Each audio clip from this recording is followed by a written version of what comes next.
Subscribe now and press the bell icon. Never miss an update. আসসালামু আলাইকুম বন্ধুরা, কেমন আছেন? আশা করি ভালো আছেন। আজকে দেখব আমরা যদি কখনো লেখা থাকে এবিসি সমকোণী ত্রিভুজের বিকোণ এক সমকোণ, এখানে tan a = 1 হলে 2 sin a cos a = 1 এর সত্যতা যাচাই করো। এখন এইটা আছে বইয়ের উদাহরণ 4 নম্বর, বইয়ের উদাহরণ 4 নম্বর। এখন আমরা দেখব এই সত্যতা কিভাবে বের করব। আচ্ছা, আগে আমরা একটা ত্রিভুজ এঁকে নেব, সমকোণী ত্রিভুজ এ। এখানে বলছে এবিসি সমকোণী ত্রিভুজের বি কোণ এক সমকোণ, তার মানে বি কোণ এক সমকোণ, এক সমকোণ মানে 90 ডিগ্রি, তার মানে এটা সি কোণ। এখন আসি এই কোণের মানটাকে ওরা,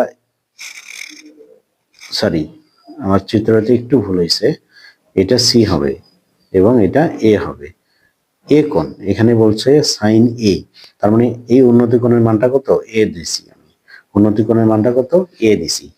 এখন এখানে দেয়া আছে কি আমাদের tan a = 1, এটাকে লিখতে পারি 1/1, এটা ক্যালকুলেশন করলে এটাই আসবে আমাদের। তার মানে আমরা tan, এটা আমি আলাদাভাবে লিখতেছি, tan সমান আমরা কি জানি? লম্ব বাই ভূমি, লম্ব বাই ভূমি। তার মানে চিত্র অনুযায়ী আমরা এখানে লম্ব পাইতেছি আমরা 1 আর ভূমি পাইতেছি 1, তাই কিনা? তার মানে অতিভুজটা আমাদের বের করতে হবে। পিথাগোরাসের সূত্র অনুযায়ী আমরা কি জানি? পিথাগোরাসের সূত্র অনুযায়ী আমরা কি জানি? অতিভুজটা কি আমাদের? এসি, অতিভুজটা এসি ইকুয়াল টু লম্বটা কি আমাদের? বিসি প্লাস ভূমিটা কত আমাদের? এবি। লিখতে পারি? এসির মানটা আমাদের জানা নেই, এসির মানটা আমরা বের করব।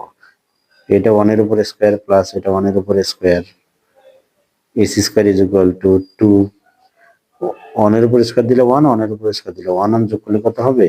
2 হবে। এসি = কি হবে আমাদের? √2। এসির মানটা কত পাইলাম আমরা? √2। এখন আসি, এখানে বলছে যে 2 sin a cos a = 1, তার মানে আমরা লিখতে পারি left hand side, left hand side সমান কত দেয়া আছে? 2 sin a cos a। এখন আসি 2 ইনটু সাইন এর মানটা কত আমাদের? সাইন সমান আমরা কি জানি? লম্ব বাই অতিভুজ, লম্ব বাই অতিভুজ। কসটা সমান কি জানি? ভূমি বাই অতিভুজ, ভূমি বাই অতিভুজ। তাহলে 2 ইনটু 1 গুণন করলে 1, √2 আর √2 গুণন করলে √2 স্কয়ার, √2 স্কয়ার। তারপরে আসতেছে 1 স্কয়ার এবং রুট কেটে গেলে কত হয়? 2 হয়, ইকুয়াল টু 1। তার মানে আমরা এটা দেখলাম যে 2 sin a, এই ত্রিকোণমিতিক অনুপাত অনুযায়ী 2 sin a cos a = 1, এই উক্তিটি সত্য। এই উক্তিটা কি?